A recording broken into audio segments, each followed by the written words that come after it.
नमस्कार, आप देख रहे हैं आर्थिक टाइम्स न्यूज। रविवार को बड़ा बाजार सार्वजनिक श्री श्री काली पूजा कमेटी द्वारा free health checkup and eye checkup camp और free sit and draw competition होने के दूसरे दिन कुछ महिलाओं एवं लोगों द्वारा प्रदर्शन करने पर पलटा संस्था द्वारा प्रदर्शन एवं कृष्ण प्रताप सिंह के नेतृत्व में पोस्ता थाना में ज्ञापन दिया गया।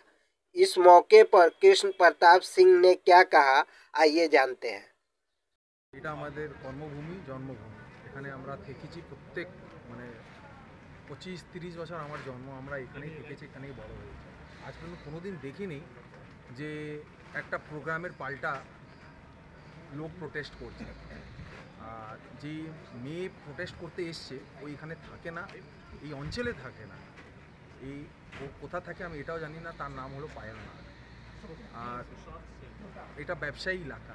কোনোদিন দিদি এখানে প্রোটেস্ট করতে দিল না, আমাদের মুখ্যমন্ত্রী মমতা বন্দ্যোপাধ্যায় কোনোদিন এখানে প্রোটেস্ট করতে দিল না, কোথায় স্ট্রাইক করতে দিল না। কেন এটা ব্যবসা এলাকা। যদি এখানে প্রোটেস্ট হয়, ব্যবসা হয়, ব্লক হয়, তাহলে পুরো কলকাতায়, পুরো বাঙালে তার ক্ষতিটা হবে।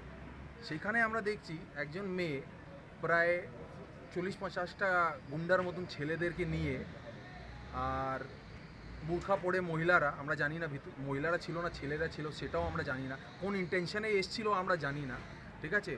আর কালকে এখানে একটা সার্বজনীন কালী পূজা দুর্গাপূজা পুরো পারমিশন নিয়ে প্রোগ্রাম করলো, তো তার পাল্টা এরা এসে এখানে প্রোটেস্ট করছে। সেই আমরা আমাদের আইনের উপর বিশ্বাস, আমাদের পুলিশের উপর বিশ্বাস।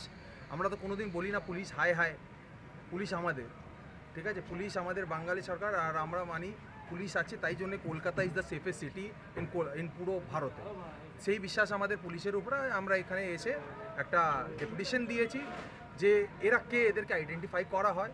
আমাদের কাছে ছবি আছে, ভিডিও আছে, সেটা আমরা আমাদের মুখ্যমন্ত্রী, যিনি বাঙালির মা, বাঙালির দিদি, তাকে আমরা পাঠাচ্ছি। আমাদের যেখানে যেখানে পাঠানো, লালবাজার থেকে আমাদের লোকাল পিএস থেকে সবাই জায়গায় আমরা পাঠাচ্ছি, আর এই প্রোটেস্টটা চলতে থাকে। তাহলে কি মনে করছেন 2026-এ যেখানে বিধানসভা নির্বাচন, তার আগে এইরকম একটা কর্মকাণ্ড ঘটছে, তো বদনামের জন্য কি চেষ্টা হচ্ছে? কিসের বদনাম? ভোট এখানে দিদি পায়, ভোট এখানে তৃণমূল কংগ্রেস পায়, কেউ ব্যক্তি পায় না। এটা সবাইকে হচ্ছে, পুরো বাঙালির দিদি ভোট পায়, অভিষেক বন্দ্যোপাধ্যায় ভোট পায়, তৃণমূল কংগ্রেস দেখে লোক ভোট দেয়, কাউ ব্যক্তিকে ভোট দেয় না। এখানে এখানে কেউ পার্সোনাল ভোট কারণ নেই, সব ভোট মমতা বন্দ্যোপাধ্যায়ের ভোট। এই চক্রান্তটা কার বলে মনে হচ্ছে? সেটা আমি জানি, এটা দল ঠিক করবে কে চক্রান্ত করেছে। আমি নিশ্চয়ই এটা এখানে যে এসছে ওদের আমরা নাম দিয়েছি, পুলিশরা ফাইন্ড করবে কারা ছিল। Thank you.